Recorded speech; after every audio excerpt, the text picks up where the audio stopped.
Good morning, and thank you for joining today's webinar, Optimal Solar Siting for Maryland. This program is part of a series of the Maryland Clean Energy Center connecting to the energy economy. My name is Kathy Magruder. I'm the Executive Director of the Maryland Clean Energy Center. We have a great panel this morning. Maryland is making moves to meet its RPS mandate, but land use priorities and regulations create challenges about where best to site new solar energy projects. What are the optimal solutions? How can state incentivize development of distributed generation in desirable locations and ensure that projects in those locations have a smooth path to permitting? We're going to cover that today with our group. Before we get started, I'd like to cover a few technical housekeeping items. So attendees are muted upon entry to the room. Sessions will be recorded and posted online at www.mdcleanenergy.org/speaker-series. Please use the chat box for technical support. Questions for the panelists may be submitted via the Q&A feature or by raising your hand during the discussion at the end of the presentation, and those buttons are at the bottom of your bar on the Zoom frame. Polling questions will be used during today's session so we can get some audience engagement. To answer a poll question, all you have to do is click on the radio button next to your answer and then click submit. We're going to do a practice poll question to get a little bit of information about the size of the group joining us today. How many people are viewing the webinar with you today? Remember, just click on the radio button next to your answer and then click submit. After a few seconds, we'll close the poll and you'll see the responses. There you go, mostly just by yourselves. We will be using this poll feature a couple times during our program today. So we have one more poll question to get a sense of who is the audience. Which industry sector do you represent? Remember just to click on the radio button next to your answers, and you can click multiple ones for this question.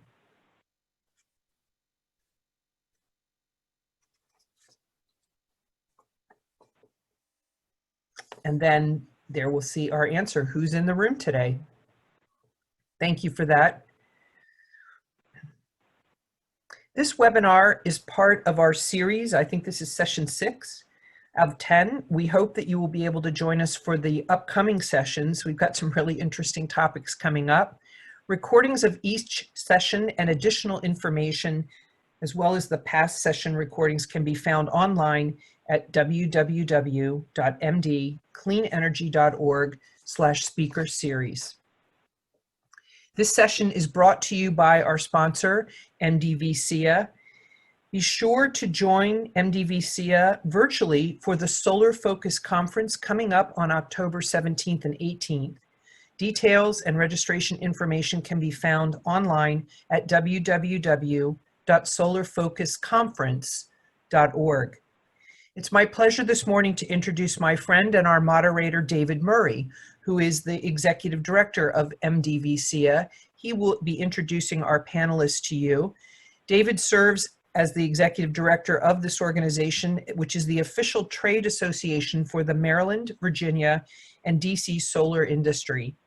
In the last 2 years, the association's 160 member companies successfully implemented legislation that created a market for over 21 gigawatts of solar power in the region by 2035. Before joining MDV-SEIA in 2017, David provided business engagement and research for nonprofit organizations. He has a bachelor's in public policy from the University of North Carolina at Chapel Hill and a master's in energy and development studies from the University of Cape Town in South Africa. David most resembles Bradley Cooper in the Who is Your Celebrity Lookalike challenge. David, thanks for being here this morning, and all our other panelists as well. Thank you so much, Kathy. You know, I don't think I've ever been complimented like that on an introduction ever before, so appreciate it. And really thank you to the Maryland Clean Energy Center for all the tremendous work you all are doing. Of course, I missed the annual conference that you all have typically in the fall, and also during the winter. But the team between you, Sabrina, and Pamela, you know, it's really not the same, but I appreciate the work that you all are doing virtually to keep various stakeholders informed on the clean energy space, because I think it's just so important given the energy economy that we have here in Maryland.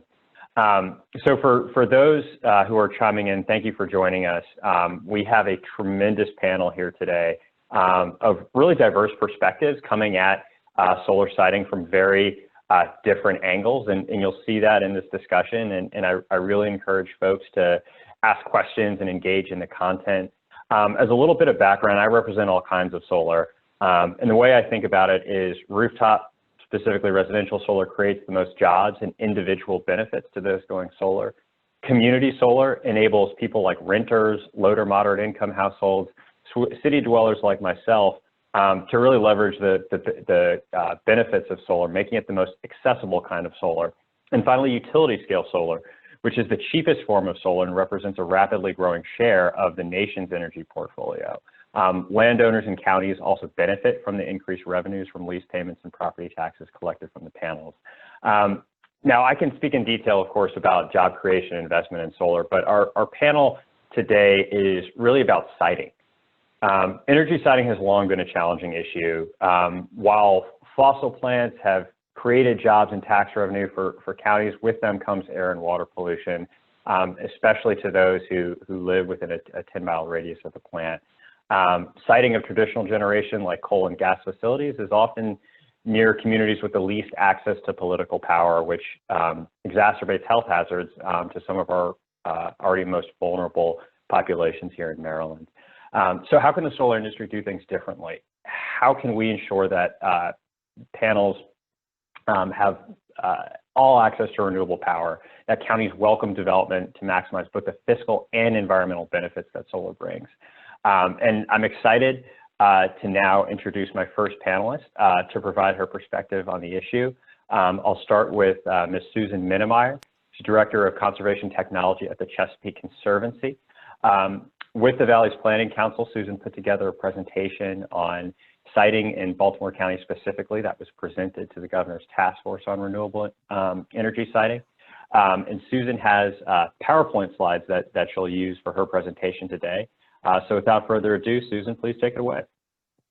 Great, thank you, David. I'm really glad to be able to join today. I'm going to provide an overview of a study we've just completed and plan to release next week, showing the results of our pilot to develop optimal solar siting locations for Baltimore County and City. And I completed that with our GIS analyst and, as David mentioned, supported by the Valley's Planning Council.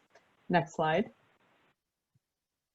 So as we all know, Maryland has an ambitious new renewable portfolio standard with a goal to provide 50% of electricity from renewable sources by 2030, and 14.5% of that is to come from solar energy.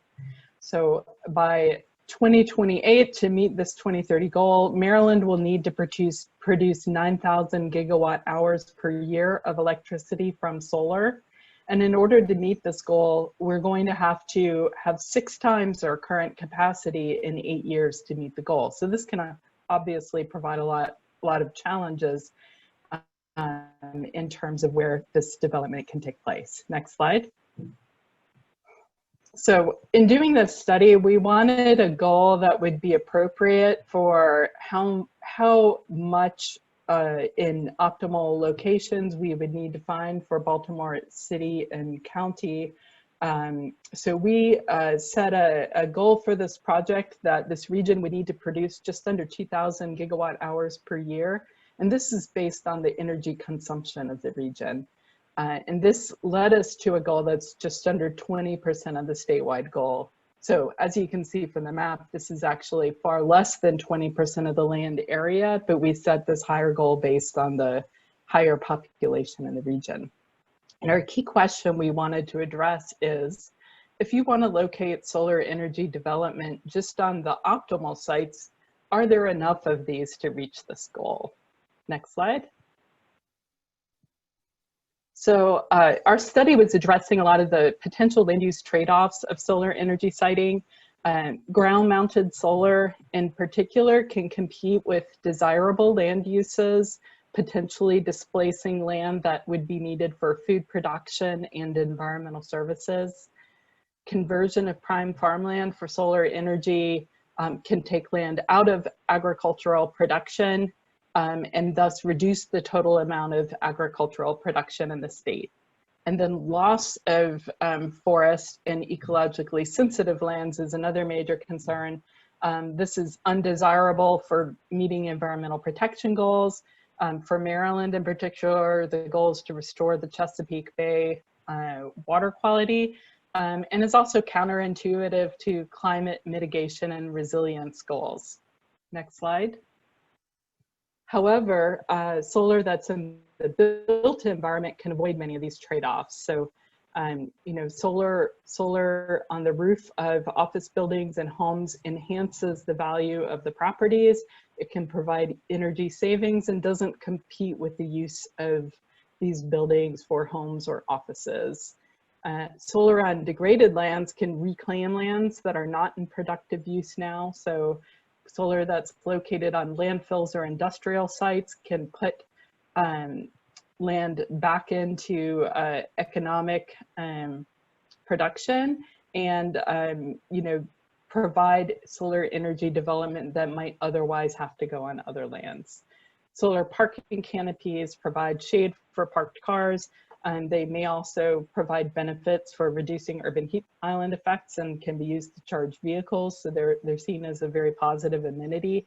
And then, as David mentioned in the opening, on the equity side, especially when solar is in an urban environment, it provides a lot of employment opportunities to the local area and can also provide access to solar energy. And this can be done through a subscriber system where the solar energy site is off-site, or it can also be done in more of a cooperative where, for example, solar could be located on a rental building rooftop or right around the area that people are subscribing in. And some of these projects can provide greater access to the cost savings of solar energy. Next slide. So our workflow in doing this study, first we identified for our region all of the places that were potential sites for solar energy development. So this is just all of the places where you meet the legal criteria, and then a technical screening. So for the technical screening, we mainly eliminated rural sites that were very far from the electrical grid as not likely to be viable sites. On the screening side, we were looking at zoning and then any you know, state regulations such as protected areas where solar would not be possible on these lands. And then of this collection of potential sites, we analyzed them for a variety of environmental criteria. And for those, we looked at forest cover in Maryland's targeted ecological lands. These are areas that would be a high priority for conservation. We looked at prime agricultural soils to identify sites that were on more marginal rural lands. And then for efficiency criteria, we looked just at sites that were over 5 acres in size for the rural assessment. Then we also looked for opportunities on degraded sites by collecting locations of landfills, brownfields, and underutilized industrial sites. And then from this ranking, we came up with a collection of optimal sites that are in the built environment or on already degraded lands. And then a second tier among ground-mounted sites that are not on degraded lands, but avoid the key trade-offs such as prime agricultural soils or having forest cover or ecologically sensitive lands. Next slide. So the results are shown in this map. This highlights the optimal sites. These are primarily on parking rooftop and degraded lands. A little bit under 2/3 of the sites were on rooftop locations, about 10,000 acres in parking lots, of which we have an abundance, and a little over 1,000 acres on degraded lands. Also shown on this map but not included in the total numbers, are the preferred ground-mounted sites. These are the light purple areas in the rural locations. These are sites on non-prime soils and that offered a lot of land that was not forested and not on ecologically sensitive lands. Next slide. So a key question that came up a lot during this study was that, of course, not all of these sites are going to prove to be viable. So we estimated the potential energy production from these sites. We, for example, for the total amount of optimal sites, estimate that 22,000 gigawatt hours per year could be produced if all of these sites were developed. Meanwhile, the goal that I stated for our region was just under 2,000 gigawatt hours per year. So we estimated for our results that about 7.9% of these optimal sites must prove viable to reach our share of the RPS goal just using the optimal sites. Next slide. So our takeaway message and recommendations from this is that it is possible to locate a majority or all of solar energy development on these optimal sites, but we must seek to find the right balance. But there are sufficient numbers of the optimal sites that it would be possible. And this means it would also be possible to avoid prime farmland, forest, and ecologically sensitive lands in this development. However, we recognize that incentives and policies to encourage this development on these sites, and these can be a variety of things from financial incentives. They can also be reducing barriers to developing some of the brownfield sites. Or some states, for example, New Jersey, provided priority in the queue for community solar projects that met a series of criteria they identified. But these incentives and policies are going to be needed to encourage as much solar energy development as possible on these optimal sites. And that's my final slide. So I'll stop there. Thank you all for the opportunity to present today, and I'm looking forward to the discussion. Fantastic. Thank you, Susan. And just as a quick word on process, I'm going to ask each panelist a few questions, and then around 11:15, we're going to go back and have a discussion. So I'll first start with Andrew Cassilly, Senior Advisor to Governor Hogan. Andrew, you were an integral part of the Governor's Task Force on renewable energy. And reflecting on that process, which I believe was over a year, what were some of your takeaways? Where did members of the task force find common ground given the diversity of participants in it? Well, thanks a lot, David and Kathy, for allowing me to be part of this. And I will say Susan did an excellent overview and kind of set me up. To your point, because of the conflicts that Susan, or potential conflicts with solar and other competing interests such as forest and agriculture, the governor set up a task force in August of 2019 under executive order to basically look at where there's going to be the conflicts and how we can minimize them. They just recently put their recommendations online. The full final draft of the report is now online, and they came up with 14 recommendations in the hopes that industry, all the stakeholders will consider the different recommendations and how they might be able to use them. Of key interest is, as Susan mentioned, the whole concept of providing some level of incentives. And in fact, one of the recommendations straight out says to incentivize the development of renewable energy projects on degraded lands. And Susan mentioned the term brownfields. That was one of the early recommendations. And because the task force brought that up even in one of their preliminary reports, the governor decided that was a low-hanging fruit for us. And so we put forward House Bill 336 on renewable energy development and siting, which I'm happy to say actually passed through the general legislature and made it into law. There's essentially two different concepts here. the bill promotes a major, removes the fees for participants in a voluntary cleanup program on brownfield sites, as long as they're willing, whatever facility they're putting there makes use of renewable energy. It also eliminates the franchise tax for public service companies that are willing to site energy generation on these types of preferred locations that Susan had mentioned. So we've started the process, which is exciting, but there's a whole lot to go. And I won't go through and talk about each and every single one of the 14 recommendations, but I do look forward to talking about those that are brought up throughout the course of our discussion. With that, I'll turn it back over to you, David.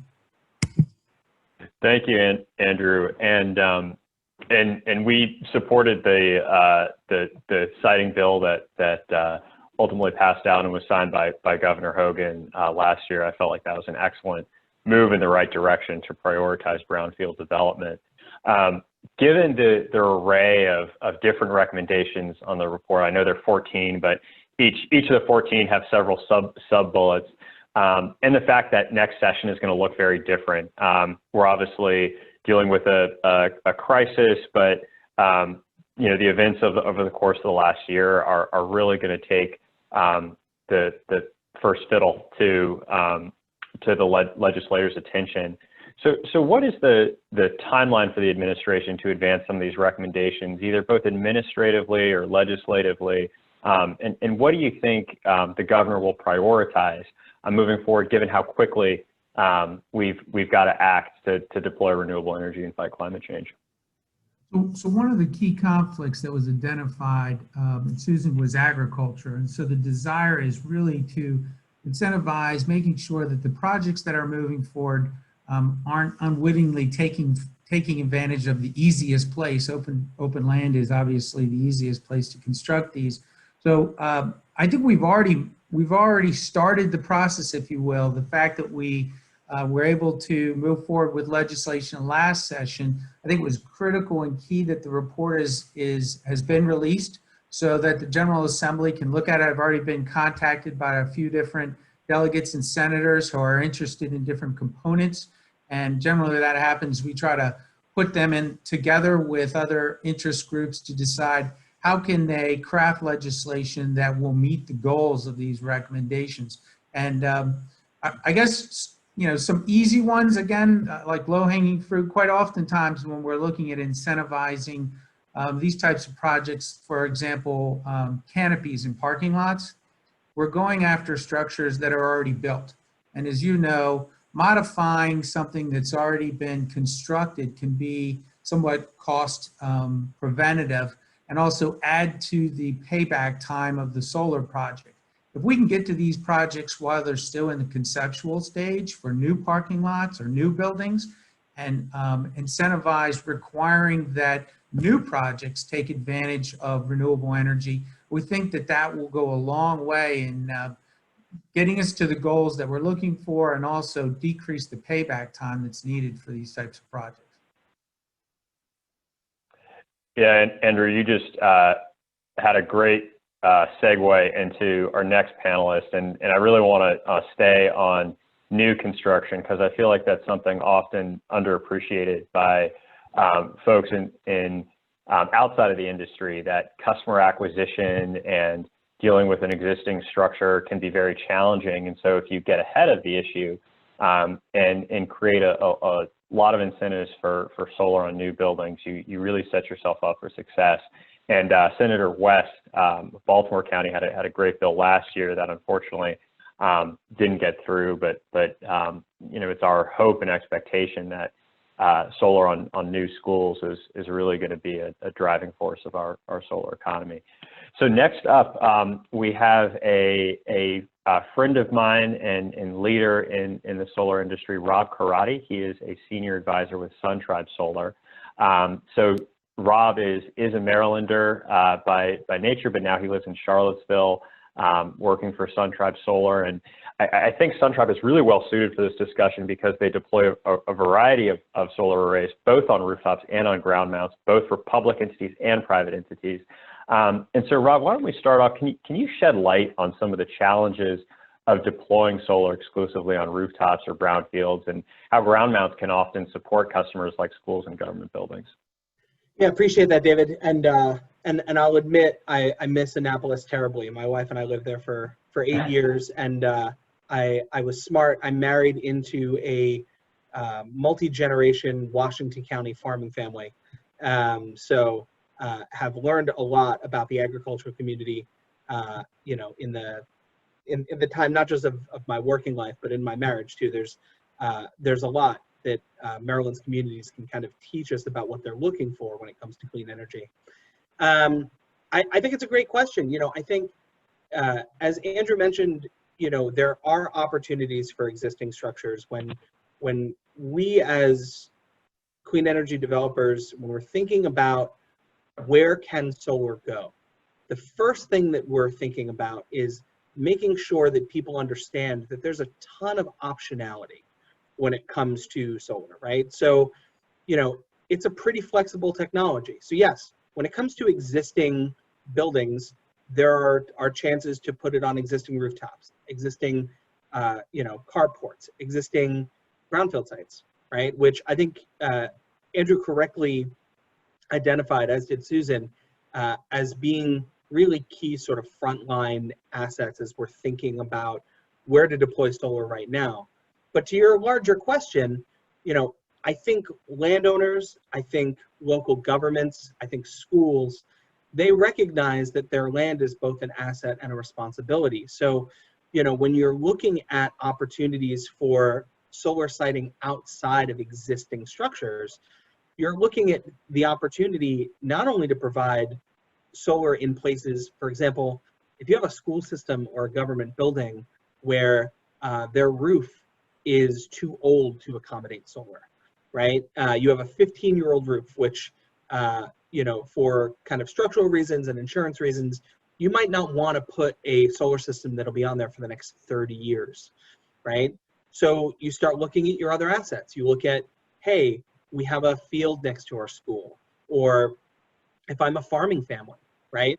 This is a conversation that happens a lot, frankly, you know, with my in-laws and in our own family, which is, you know, we want to conserve our land and we need to make economic use of it, but we can't have it be a permanent kind of development. Solar does a good job of kind of walking that line of, it allows for opportunities for conservation, right? So you can conserve your land, it gets returned to its natural state after you use it for solar, but it's not putting a parking lot in there, right? Or putting some sort of other more permanent commercial development. I think the final thing I'd add there is that, you know, when it comes to ground mounted solar versus rooftop solar, there are opportunities for increased efficiency sometimes with those systems, and increased efficiencies can sometimes lead to increased cost savings, which is something that I think for all of us is top of mind right now. You know, when we're looking at local governments, we're looking at schools, we're looking at businesses, it's a tough environment and everyone's trying to figure out a way to save a dollar. One of the big benefits of solar on, you know, both existing structures and on land and on new structures is that it offers an opportunity for that kind of financial savings. Thank you, Rob. And I think you really hit an interesting point there, talking about what goes through the mind of a farmer, given your family's background in Washington County. And I think sometimes the discussion is framed as an either or, and co-location is something that's really important to discuss. And I was proud to see that SunTribe was actually, I think, the first Virginia company, or first, the project that SunTribe developed was the first to place pollinator-friendly habitat on one of its projects. So can you talk about some of the ways solar is best co-located with agriculture and how it can kind of enhance rural counties that often rely on both solar energy and farming? Sure. I mean, and I think, look, I think localities and when we think about, you know, parts of Maryland that are fiercely protective and as they should be of, you know, not just their agricultural heritage, but, you know, in protecting the climate, small c climate, of their communities when they're thinking about, hey, this is the kind of community where we want to live. We want to retain the agricultural character of these communities. Solar still fits in well with that. So you're right. We did the first gold certified pollinator program in Virginia's history. We did it at a school system in our home state of Virginia. And what's great about pollinator-friendly solar and agricultural-friendly solar is that there are benefits both for the landowner and there are benefits for adjoining landowners, right?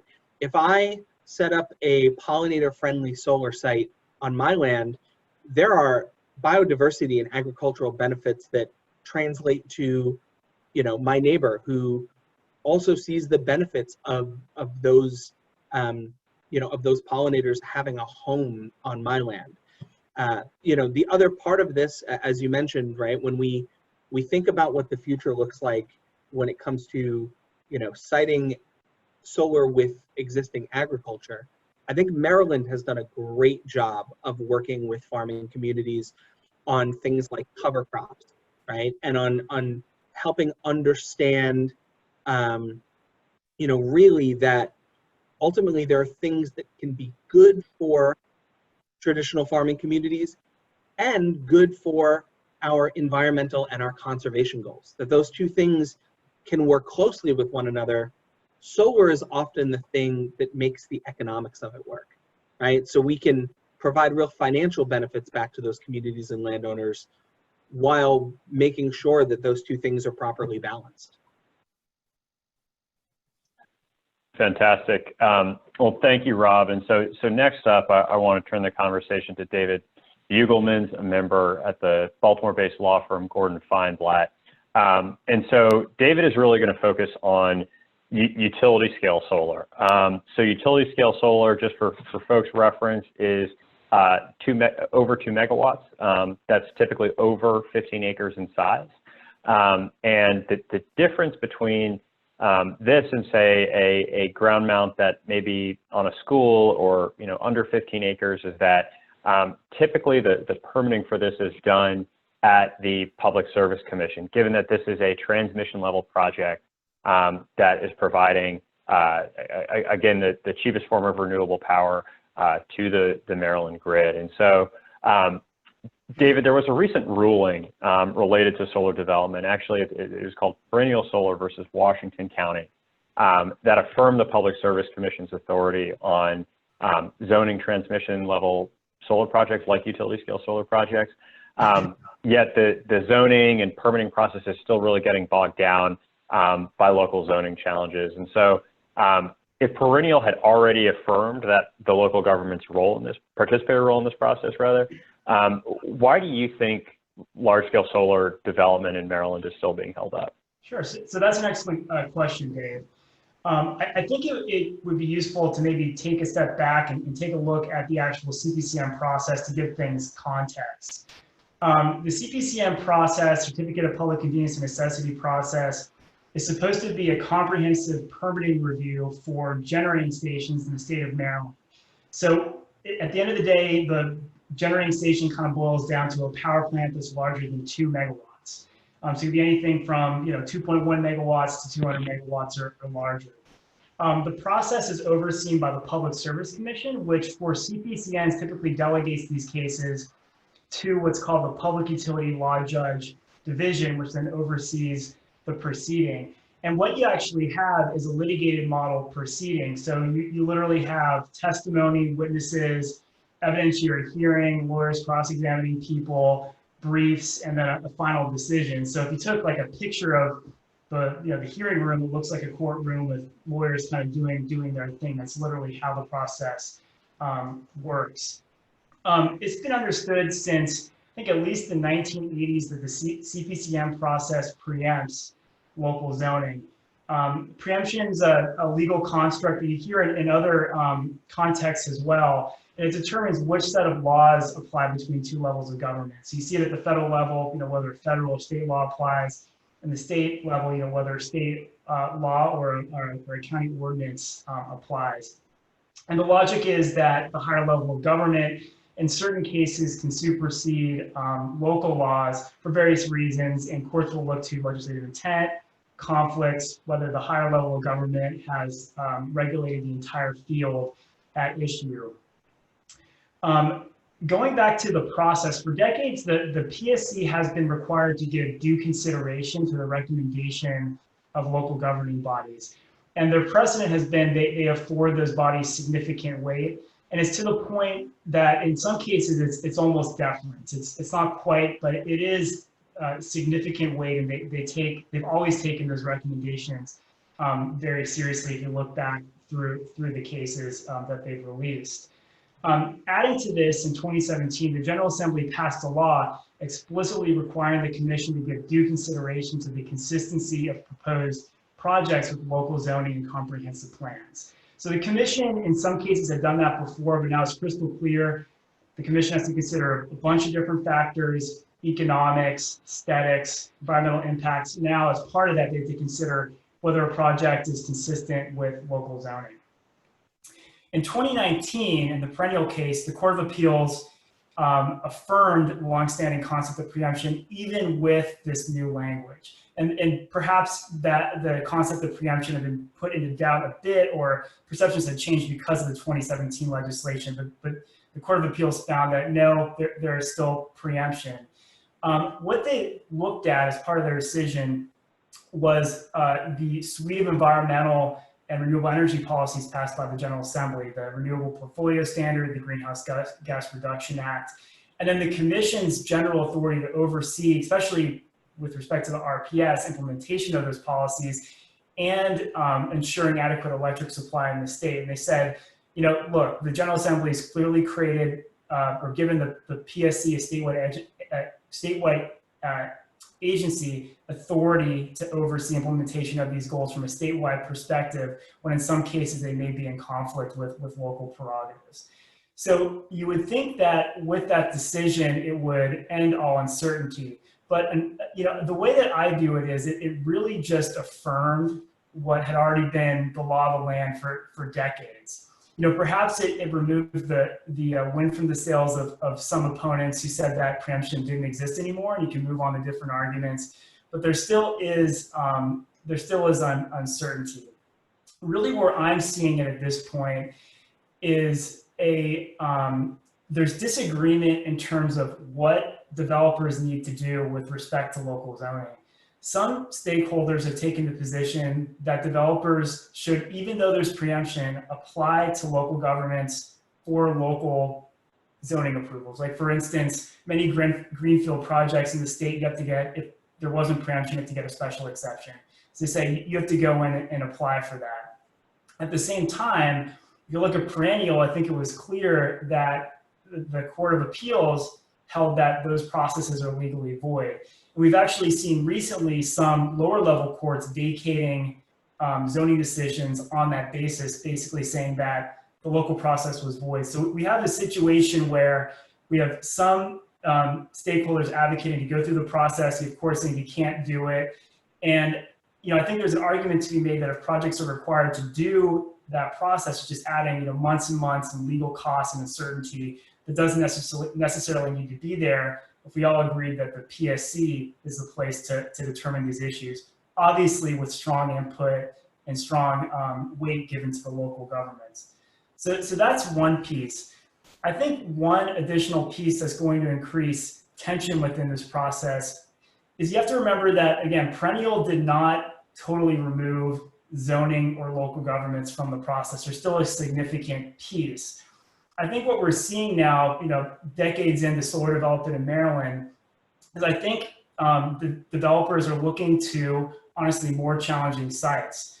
Initially, one of the key factors with siting any solar facility is the ability to interconnect to the grid. And for these larger transmission level projects or higher voltage distribution level projects, it really comes down to whether a project can interconnect to the grid cost effectively in a given location. And that's one of the main factors developers look to when trying to identify sites. Initially, they would identify sites, they would see where they can interconnect, and then on top of that, look at the zoning and say, okay, this site is straightforward, we think it's going to be workable, it's not going to be controversial, and they would do that. But as time goes on and the amount of projects increase, I think the number of sites where there isn't a zoning conflict will decrease. And because it's a litigated type model, you're going to see more cases that just take longer or more expensive to litigate. I think there is just going to be some controversy because of that. So I'll end it there. Great. Thank you, David. I always can have confidence that a lawyer can cover 8 minutes of piece by piece by piece. So you made my job easy. So now we're turning to the portion where I'm going to skip around to different panelists and ask them different questions. And I want to go back up to Susan, because I think David really made a great point about, given the fact that the solar community relies on really invisible yet critical elements like grid capacity, does the Chesapeake Conservancy have recommendations for counties to support brownfield and industrial development rather than taking a more prescriptive approach by mapping out sites, which from the industry point of view doesn't really match up with how effective solar deployment works? Yeah, so I think on this issue, one thing to keep in mind is, this issue of being able to connect to the grid came up over and over again in, events and hearings that I participated in. And I think it's going to mean that there are some parts of the state that aren't able to either support the large utility scale development, or that the lengthy time to get these projects through is going to just delay the state ability to reach the goal. So one likely effect of this, though, is when you think about the state of the whole and where can these large projects go in, what has been mentioned overall, and I believe it came up in the task force report, was that the total amount of land that might be impacted is a small percentage of Maryland's overall agricultural land. However, this development is likely to be concentrated in a small part of the state. So for, just terrain reasons, Eastern and Southern Maryland are going to be more attractive to development. They have a lot more rural land and land costs are lower, but then you have the interconnection problem. So I think it's also to think about what the impacts will be on rural sites, maybe that have less interconnection issues. And I think on the other side, I wanted to mention, there's also definitely the complicating factor of how long it takes projects to be approved. So this is an approach that was taken by the state of New Jersey, and this was for their community solar project, was that they incentivized preferred locations by putting them at the top of queue for approval.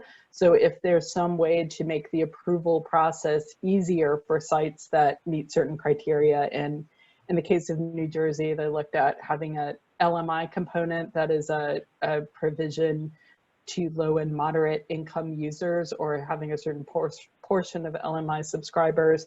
They also looked at some of the land use issues like avoiding prime farmland soils and use of degraded land. So I think if there's a way that speeding up the process for sites that meet the most desirable criteria is one way of incentivizing that may not necessarily increase the cost of doing this. So that's one suggestion, but I'd say that I'm not an expert on how to solve this complicated issue of the interconnection process and the long CPNC process needed to get these projects approved. Thank you, Susan. And I want to go back over to Rob, because I think permitting keeps coming up, whether it's for commercial projects or utility scale projects. And so can you walk our audience through what some of the factors are in permitting both ground mount and rooftop projects, and sort of the challenges of if I tell you I want to put solar on top of my roof tomorrow, how long is that going to take if I'm a school versus a government building? And why, to Susan's point, that process is so important for the industry. Yeah, I mean, it's a great question, David, and the answer, as unsatisfying as it is, right, is it depends. It depends on where we're doing it. You know, when we think of permitting, right, as a solar company that is focused on building both, you know, we live on sort of both sides of the solar coin, right? So there are some solar developers that only do large scale, you know, utility scale projects. There are some that only focus on, you know, what's called CNI, right? Commercial and industrial solar, like you're talking about for schools and businesses, that sort of thing. We do both, right? The big challenge for us when we think about permitting issues, you know, permitting equals time, and time equals cost, and it also equals risk for these projects. So, you know, one of the things you'll hear, you know, advocates, and I'm certainly one of them, right? Advocates for clean energy, we spend a lot of time talking about the benefits of solar, right? Hey, there are local benefits, there are local budget benefits, there are local job creation benefits. Those benefits get significantly curtailed and possibly blocked entirely if you have really onerous permitting processes in place, right? What developers are looking for more than anything is certainty in the process, right? Knowing that we have established timelines. So if we know it's okay if a ground-mounted project takes longer to permit because there are environmental considerations that come with doing ground-mounted solar that don't come with doing solar on an existing rooftop, for example. But as we work through that process, the most important thing for anyone who's doing this discussion to think about, you know, if you're a local government official, or if you're an advocate, or if you're a, you know, if you're a private sector person who's engaging in these discussions with localities and at the state level, it's about certainty, and it's about understanding that time very much does equal money for these projects. And every day and every day that a permitting process holds up a project is another dollar that can't go into the kind of community benefits that we all want.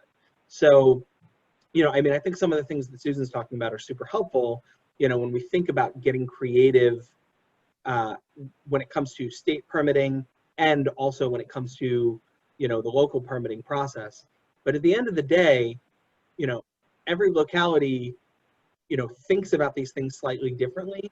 But from a developer perspective, consistency and speed are key, but not at the expense of the environmental protections that often permitting is in place to protect, right? And to ensure those happen. Yeah, and a quick follow-up question for you, Rob, is because you all do work in Virginia and Maryland, have you found that Maryland is a more challenging environment for permitting solar, or does that really vary county by county? You know, I think it varies county by county. You know, to be honest, I think Maryland and Virginia are two really good examples of states that have similar broad goals, right? I mean, within this conversation, we take things like a renewable portfolio standard a little bit for granted. But the fact that Maryland and Virginia both have an RPS means they have a lot more in common in terms of our long-term vision for how clean energy is going to help power our communities than some other states that we could spend a whole lot of time talking about. You know, in terms of the sort of challenges between the two, I think it's really locality dependent. And again, you know, I spent most of my career in state and local government. We should call a spade a spade. Localities and states are constantly competing with one another, right? And to pretend otherwise would be a sort of very gentle fiction.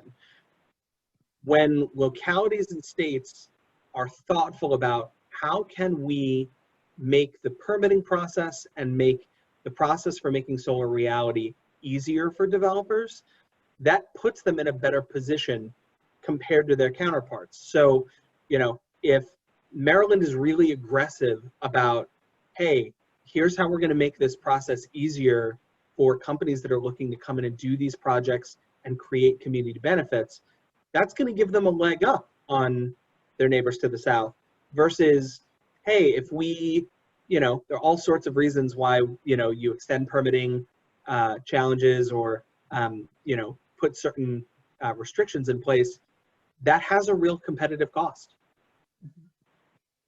If I could respond briefly, I would like to echo a few things that Rob pointed out. One thing that has come up a lot is thinking about, at the county scale, what governments can do to encourage solar on the county-owned land. So this may be schools or other properties, and definitely in some of these cases, ground-mounted solar is appropriate. For example,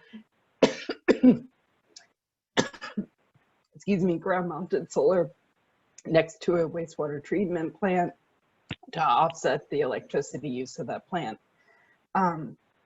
Also, during the course of the study, we talked about the city of Baltimore is seeking a large grant to renovate city schools. Excuse me. So incorporating solar as a part of that could be very beneficial. And I'll pause there. Great, thank you, Susan. So I've had a number of questions come in. We've had a lot, so I don't want to hog the moderator role too much. And so first of all, we've had a few questions on agrovoltaics, using area within a solar facility for sheep grazing, or on top of buildings. And rather than comment on every individual piece, often those stories are, those case studies are, have used grant money. They are done in a place like Germany that typically has a lot more robust incentives for solar energy. And so, and there was another question about solar over roadways. Anytime you elevate panels above something like a parking lot, you're really adding a tremendous lot of cost, given the cost of that steel and aluminum that goes into raising them. And so oftentimes when we see something cool on the internet, that's a great example of sort of balancing solar with other forms. It's often either grant funded or there's a reason why the developer hasn't done something. So I see Andrew is back online, but David, you've gotten a number of questions coming in through the chat. So I want to first take one off of your plate. One is, why not promote an advanced siting study, both by the local governments and the PSC, that could look at something like injection capacity, or how things like easing of interconnection and environmental and local considerations can be taken into account ahead of time, rather than at the time. And I feel like you could explain why that's not necessarily feasible from a developer perspective. Yeah, well, I think generally a study like that, I think, I think it makes sense, honestly. I mean, I think to the extent a study like that could be completed, I think it could provide useful information to developers. My only concern would be, whether that's going to hold up projects that are in the pipeline, because we've got this RPS requirement we need to meet in a few years. If that's used as a pretext to kind of hold up projects, that would be problematic. But generally, for just selecting sites and with the CPCM process too, to the extent we can provide developers with more information as to what requirements they're expected to comply with, and what different information they can take into account when selecting sites to reduce friction, I'm all for it. In my mind, one of the big issues with where things stand now is just the potential for litigation, for drawn out cases. It just adds to the cost and uncertainty of development. To the extent we can, reduce that uncertainty, I'm fully supportive. Thank you, David. And Andrew, when you were off, we talked a lot about permitting and how it can be slow, how it can be expensive. David really emphasized some of the friction or existing kind of redundancies within the process for larger scale facilities. And it seems to me, going back to what we were talking about with taking examples from other states. One thing that California has done is say streamline the permitting process at the state level. That way it's very straightforward. Other states have looked into a mandate for solar on all new public buildings. And given that you know, the administration is probably looking at best practices from other states, you know, wants to have a fiscally neutral approach to renewable development. Do you think it's likely for the governor to support something like a you know, solar on all new schools constructed, or something else that would really make it easy for folks to build solar on all new public buildings moving forward? So, David, sounds like you're coming up with additional legislation, which listen, you are exactly correct. I mean, there's really no reason to reinvent the wheel. It only makes sense to look at what other states are doing, see where they're having some successes, and see if we can marry that into the way that we're doing business. Some things will be easier than others. I mean, as far as we already have the Interagency for School Construction is already, we already have in our books that it's mandated that all new schools be equipped to be what we call solar ready, which essentially means that the construction allows for you to come through and have the infrastructure in place that when you're ready to put panels on the roof, it's relatively minimum. But there's a big difference between solar ready and solar equipped. And to your point, I think you're going to see some of that in the General Assembly, where we're going to say, okay, let's take it to the next step. It's a very, very small leap from being solar ready to solar equipped. And we might even want to back it up even farther than that and say all schools and public buildings will be designed to maximize the use of renewable energy. And if that really, what that's looking at is when the project is still in the dirt phase, how can we orient the structure? How can we design the structure to not only be ready for solar, but to maximize the use of solar as it's moved forward? We're very much in the infancy here, and there's a lot that can be done. And to your point, I think you're going to see a lot of good legislation coming out. And I know that the governor is very supportive because, as we already said, as Susan had put in her presentation, we have goals that we have to meet. We realize that we're on the clock, and we've got to start moving forward to meet those goals. Hey, David, would you mind if I jumped in with a quick follow-up there? Sure. So I think one thing that Andrew said that's really important, and you know, when I think about what the Hogan administration is focused on since day one, you know, they've been very clear that you know, open for business is an important part of what you're doing for Maryland, and that's sort of the top priority, right? Is making sure that we're investing in Maryland. Those kinds of market signals, when we talk about, you know, Andrew, to your point of, you know, not just potentially making schools and local government buildings solar ready, but taking the next step and saying, hey, this is something we're actually going to do. That sends an important market signal to us in the private sector to say, let's invest in Maryland, because, you know, we have choices when we're looking at where are we going to put our employees, where are we going to develop our projects. And I think those are the kinds of things, exactly that kind of thought process that you've outlined of, you know, how can we make this a priority and make the next step is an important thing for us so that, you know, we're spending our time and our energy and our dollars investing in Maryland, as opposed to saying, hey, there's another state that's been more aggressive and that's where the runway looks healthier, so we're going to invest there. There's a real competition there. Exactly, and to get to know the local market. So to go back to David, we have another question. You know, while the PSC has affirmed the preemptive power biperennial, what are the criteria for the PSC to wield that power? You know, how does the PSC choose to override a zoning system to guide utility scale solar to specific sites? And the follow-up question was, is cost really the only reason to give developers the reason to bypass directly to the Public Service Commission? And I should emphasize, I believe this is all kinds of utility scale development, not just solar, but any new generation is typically done through the Public Service Commission, correct?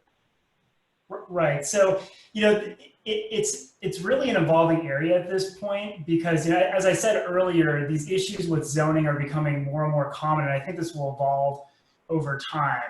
What the case that some developers have made with respect to zoning conflicts is they've done basically like a comprehensive analysis of the zoning ordinance and basically analyze what the effect of that is on the ability to build solar in that particular jurisdiction. So you've seen that in a few counties. And what it has shown is that in some cases, these ordinances are so restrictive that you can't build projects at all, effectively. The way the commission, and again, this is evolving, but in the past, the commission has said that when a party, like for instance, a county proposes a requirement on a project, that party bears the burden of demonstrating that requirement is reasonable. So the argument is that given the state's renewable energy requirements and then the specific impacts of the particular project in the case, application of the county's ordinance is unreasonable. So that's kind of the gist of the argument that's been made. And it all goes back to, I think, one of the main reasons why the commission has this authority.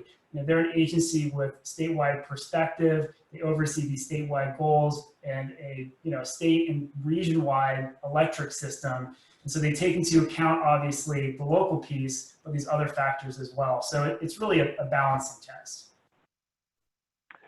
Yeah, and you had another question directed toward you on describing how local governments participate in the CPCN process.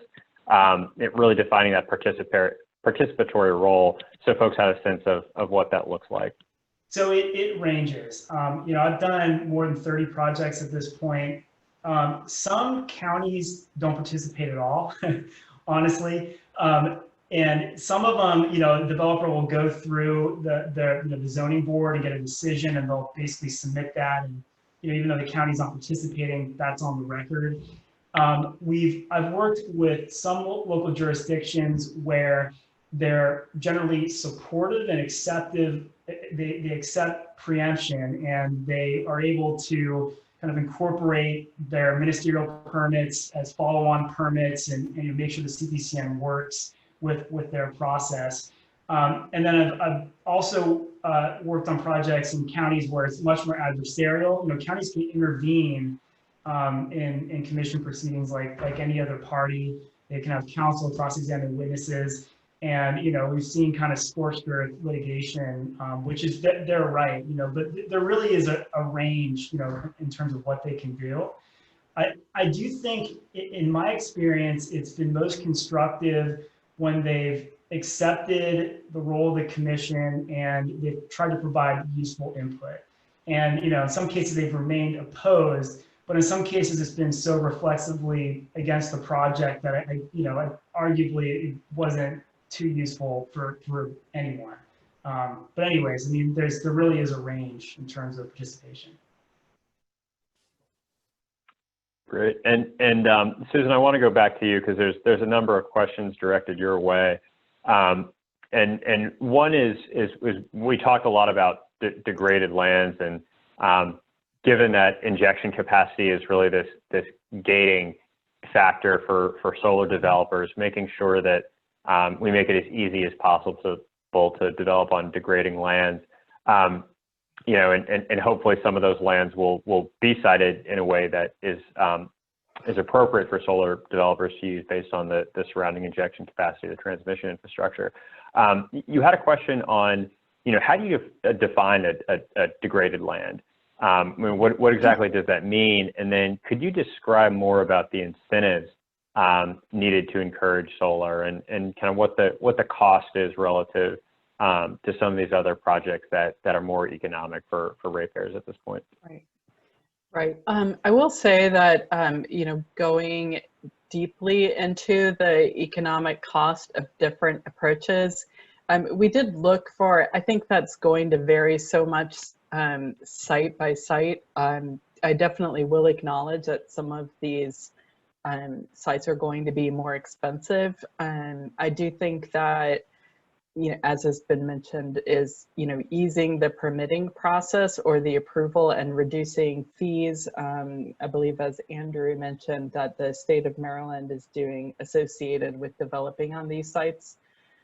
It will make it easier to develop them. In terms of how we defined them, we looked at some sites like closed landfills and identified where those are. There are some publicly available data sets. For example, Maryland has a voluntary cleanup program, and you can get that data. A lot of these sites are things like former dry cleaning establishments in urban locations that are probably not going to be viable, but it does include some larger parcels in more sort of like the outer suburban area of the state. We also sought from Baltimore County some information on underutilized industrial land.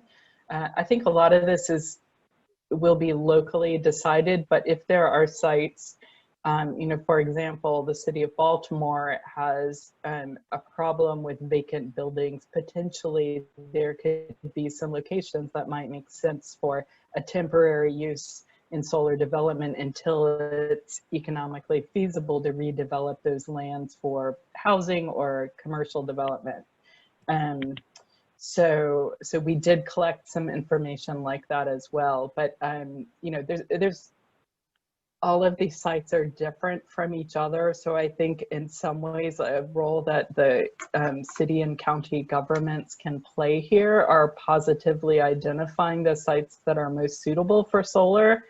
And easing the process for developing those sites, and then sharing those or seeking proposals to develop them. So that doesn't completely answer, but a suggestion on a way forward. Thank you, Susan. And Al Bartlett points out that the Clean Energy Jobs Act really has us committing to about 500 megawatts of solar per year. And right now we're really going under that. We've got a lot to catch up on. We're just doing about 200 a year. And so to David, to what David Beugelmans was saying about easing and clarifying the permitting process at the PSC, we'll really make sure that we can get some of those megawatts in the ground and on roofs to address the targets that we actually need. But Rob, I want to ask you, because you sit on kind of all segments of the industry, what do you think Maryland can do to really reach these ambitious targets that the Clean Energy Jobs Act has set up? And Andrew talked about legislation. If you were both the governor and the General Assembly, what would a Governor Corradi do? Maryland doesn't need a Governor Corradi, but I do miss Annapolis. Yeah, I think one of the things that is true of solar development is that it's a lot like good economic development, which is to say it works really well when you've got all hands on deck, right? So the first thing that needs to happen is we really need to be thinking about comprehensive approaches. How can the public and private sector work together? How can local governments and state government be receptive, first and foremost, to what the private sector is telling them, to say, hey, here, Susan raised the idea of local governments in Maryland being a bit more ambitious in terms of identifying sites, potentially doing RFPs for sites and making connections with private sector. I think that's important. We have some really good 30,000 foot goals in Maryland, right? That's that big initial fight that, again, to be candid, some other states are still having, right? And I think we all know that. That initial battle of should we be doing this, I think in a lot of ways is behind us. I think we all agree it's something we need to do. I keep coming back to the idea of providing certainty for the public, for the private sector. Making sure that the ground isn't shifting beneath the feet of private sector developers who are looking to invest in these projects and in these communities, because the investments are significant. You know, we throw around megawattage numbers a lot. We throw around, you know, project numbers a lot, and I think we all do it, right? But you know, a megawatt of solar represents a significant, you know, 2 comma investment in a community and in a site. And so, you know, if we're thinking comprehensively and we're making sure that, you know, the private sector has a seat at the table when, you know, we're not just thinking about, okay, what are our long-term planning objectives for our community? You know, that's one layer of it, one level of it. But in terms of leadership from Annapolis, I think we need continued ways to incentivize development in Maryland, acknowledging that there are other states that are also leading on this effort, that have more ambitious RPSs, where there's value there, and I think there are real opportunities there. David, Yeah, I sure. Is that Andrew? Yeah. Yeah, David, if I could just add on to, because I really like what Rob said when you're talking about economic development, because there is a good parity there. When we're looking to rebuild the infrastructure of our cities, quite oftentimes, if you're looking at an abandoned gas station on the corner, then unfortunately, because it's a brownfield, it's less attractive for development. People will look at it and say, well, why do I want to go through the trouble of having to do the reclamation in this site when I can go to to another area? So while it might not be large scale incentive for solar, the idea that, like this new legislation that we passed that said, look, if you'll take this gas station on and you'll turn it over into something else, the law that we just passed will eliminate those fields for brownfield reclamation. All you have to do is incorporate solar or renewable energy. And so the hope there is that we're bringing that into the thought process of economic development, to where someone's like, oh yeah, well, yeah, I hadn't really thought about renewable energy, but because of this legislation, I'll add it to my pizza shop or to my daycare or whatever I decide to build on that street corner in the city. So I do think there is some parity there, and I think hopefully that some of these small steps you'll see not only renewable energy development, but it'll also spur economic development in these areas as well. I think there's that there are, go ahead, Susan. Yeah, I was just going to follow on. I think that we could also look at DC for some promising possibilities for developing solar in the urban environment. I was looking at this, the PGM database to see how much was installed in DC relative to Baltimore, and it has many multiples the amount of solar installed. And I think looking at other regions that have been really successful about this type of development, to see what has worked and what has been less successful in terms of moving forward to maximize the urban solar component. Yeah, I would add in there. I'm sorry, David, you mind if I jump in with one other observation? The other thing we haven't talked much about here is that, when we talk about solar development, that's also a workforce development opportunity. When we think about, Susan talked about Baltimore City and Baltimore County, right? When I worked for the Baltimore City Council, thinking about workforce development was one of the things we thought about a lot, right? How can we help people get good paying family supporting jobs? How can we do that in these communities? So that's true in every part of the state, right? Hagerstown and Baltimore are two very different communities, but both are places where, having good workforce development as part of a growing solar industry in these places is something that benefits everybody. Yeah, and so I'm going to take an active moderator role now and just try to take through as many questions as I can. And apologies if I don't get to your question. It's hard to facilitate the conversation, keep track of everyone's, but there have been a couple questions. One was related to net metering and how projects under 2 megawatts can use retail net metering. Projects over are compensated at the wholesale power rate, which is a quarter of what it is at the retail rate. And so so the question was, what could we change the tariff rates such to incentivize more development on brownfield and parking canopies?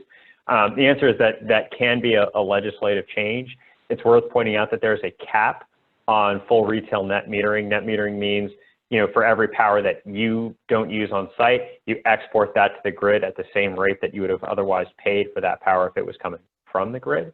So there's a cap at 1,500 megawatts right now on net metering. And so as we have more and more distributed solar, we'll eventually hit that. And so how the state creates a tariff will really shape how well we can effectively build new community solar, new sites on brownfields and rooftops, because ultimately that tariff structure will determine the economic feasibility of these projects.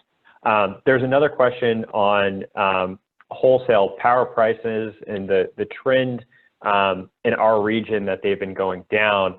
And the question was, what does that mean for ratepayer impact? And so I'm not sure I understand the question. So if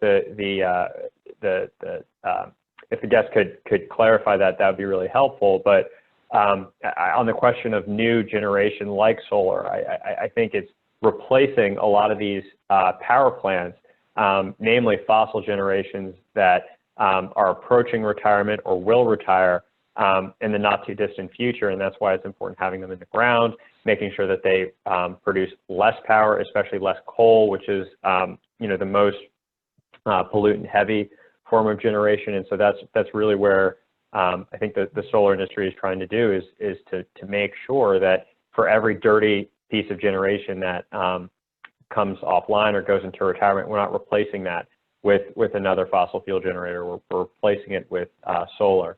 And David, there's been another, I know you've talked a lot about the CPCN process and the PSD, and so I think it would be helpful to folks, because we've got a lot more questions on it, to walk us a little bit through, the relationship between the power plant research program and the CPCN process at the PSC. For some of us that aren't intimately familiar with it as you are, it's a little bit of a black box. So just kind of clarifying what those roles are could really help some of our guests. Sure, I think that's a great question. I noticed in the attendee list, there's a few folks from PPRP on, so wish they could chime in. I don't know if it's possible, but I'll try to do my best. PPRP is a division within the Department of Natural Resources, and their role is they conduct a comprehensive socioeconomic review on behalf of the state government. So what they do is once a CPCN application comes in, they review the application, ask data requests, which is it's basically like discovery in a litigated type proceeding. Typically, we do a site visit, and then at the end of that, in cases where they support granting a CPCN, they will submit what's called a project assessment report that discusses their kind of analysis of the project and surrounding impacts, as well as licensing conditions that once the CPCN is issued are typically adopted by the commission verbatim or with small changes. And those basically govern the construction and operation of the project. In recent years, they've started to incorporate input more frequently from local governments. And they've also been part of the discussion about the role of local governments, how local zoning pieces, how local zoning factors into their review. One interesting thing that is underway now is just this month, the commission announced they're going to do a rulemaking which will better clarify the elements of what constitutes a complete application. And that also factors into PPRP's review, and I think could offer some additional clarity in terms of the process. Thank you, David. I see another question here from Janet Christensen Lewis. I'm not sure which David it was directed to, so I'll take it first, and Beugelmans, you can join in after. But she asked, is it the position of utility scale solar that there should be no restrictions on where it can go? And from my perspective, I think obviously you can't zone utility scale solar in places like residential zoning. I think that landowners should have the opportunity to convert a parcel or parcels of their land into utility scale solar if that's what makes sense to them, and especially that solar is a conditional use, as Rob mentioned from the onset, that unlike building a parking lot or a real estate development, you can convert the solar facility back into farmland a couple years after it's decommissioned, say in 35 years. And so I do think that should be something that a landowner should be able to do, given their opportunities for revenue diversification. I don't know if Beugelmans, if you want to weigh in on that, or Rob, you want to take that, but from my perspective, as in this trade association, that's what I found. Yeah, I could chime in. I don't think it's any developer's position, and certainly not my view, that the state should allow solar facilities anywhere. And at least with respect to CPCN level projects, there is a defined standard of certain elements the commission looks at.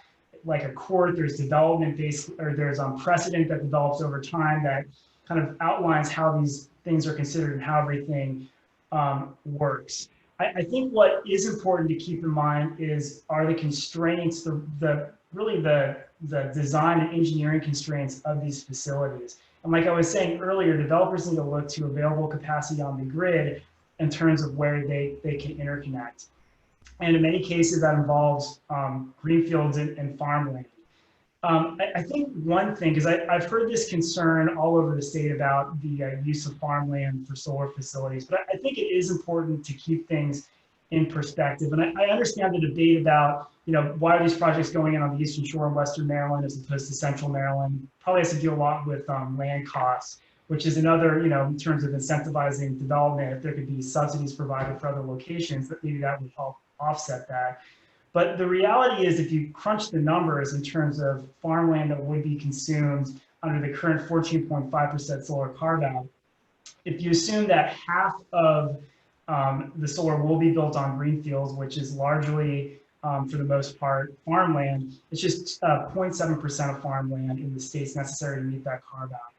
If you assume unrealistically that all of it will be on greenfields, we're talking about 1.6% of farmland for the 14.5% carve out. And then I think if you extrapolate it further, one day my expectation is we'll probably go to a higher RPS requirement. Solar will probably be a greater piece of the mix, but even then we're talking about 2-3% of farmland. And I think it's important for us to keep that impact in perspective with the reason why we're doing this, which is to try to address catastrophic climate change. So yes, there are impacts like any other kind of development, but I think when you put things into perspective, these projects aren't going to go anywhere because of the constraints of where they can actually go realistically to connect to the grid. And then once you overlay that with the amount of land that's necessary, it really isn't as great as some people may think at first. Yeah, I would add, look, what I really know about farming, you could probably write with a Sharpie on a Snapple cap, but I was fortunate enough to marry into a farm family and have met a lot of farmers, and frankly, we work with a lot of farmers and landowners in our business. I've never met a farmer who says, I am begging for additional government regulation to tell me what I can and can't do with my land. There aren't a ton of those. I think right now in a lot of rural communities, there are real challenges when it comes to how they use their land, being able to preserve their land for future generations, right? Like being able to keep your farm and your farmland for the next generation is something that matters a lot. And if solar is something that can help those farmers and landowners do that, that can be kind of a win-win. I'll add too that, and I'm guilty of this as well, we use development as a big catch-all word, but the truth is, there's good, responsible solar development, and then, there's development that is a little less locally focused. And I think, when we are thinking about how communities are considering their long-range planning goals, you know, it's certainly their right and ability to, you know, determine what they want, you know, the responsibilities of solar developers to be, right? There's nothing wrong with saying, hey, here are some responsibilities we need from developers, and we're applying those equally. But at the end of the day, this is about choice for farmers and landowners, and for everyone in Maryland. You know, I think what we really want for those communities is the ability to make their own decisions and not have those decisions be laid out for them by someone who maybe doesn't understand what they're going through. Thank you, Rob. And with that, we've got to wrap up. And I really just want to thank first the Maryland Clean Energy Center, Kathy, Sabrina, and the whole team for putting this on. I've really enjoyed this conversation. Susan, the insight that your team brings on the GIS side, and on behalf of the Conservancy. Andrew, really appreciate the governor prioritizing the best ways that we can spur solar to address our climate goals and do so in the most cost-effective way. Rob, it's been great having your practitioner both as a rooftop and ground mount solar deployer, but also now a farming family in Maryland. And then of course, David, your legal expertise and insight on the permitting process, specifically as it relates to both community and utility scale solar, has been really, really helpful to our folks. And before we hop off, we've had a few questions around, will I be able to access the slides and this great content? If you go to marylandmdcleanenergycenter.org/speaker series/solar, you will find a recording of today's presentation, and I highly encourage folks to do so. We also have a number of upcoming sessions, which are now posted, I see, on the Zoom, so be sure to tune in there. MDV-SEIA's own conference, solarfocus.org, will be next month, and we're going to be diving into these issues. If you or someone you know wants to get a career in solar, we have a track specifically focused for people that are interested in building a career in solar, so I encourage you to check that out as well. But once again, thank you all to our panelists. It's been a really incredible discussion. And so with that, have a fantastic afternoon. David, thank you for your great moderating skills as well. Thank you, Kathy. You take care.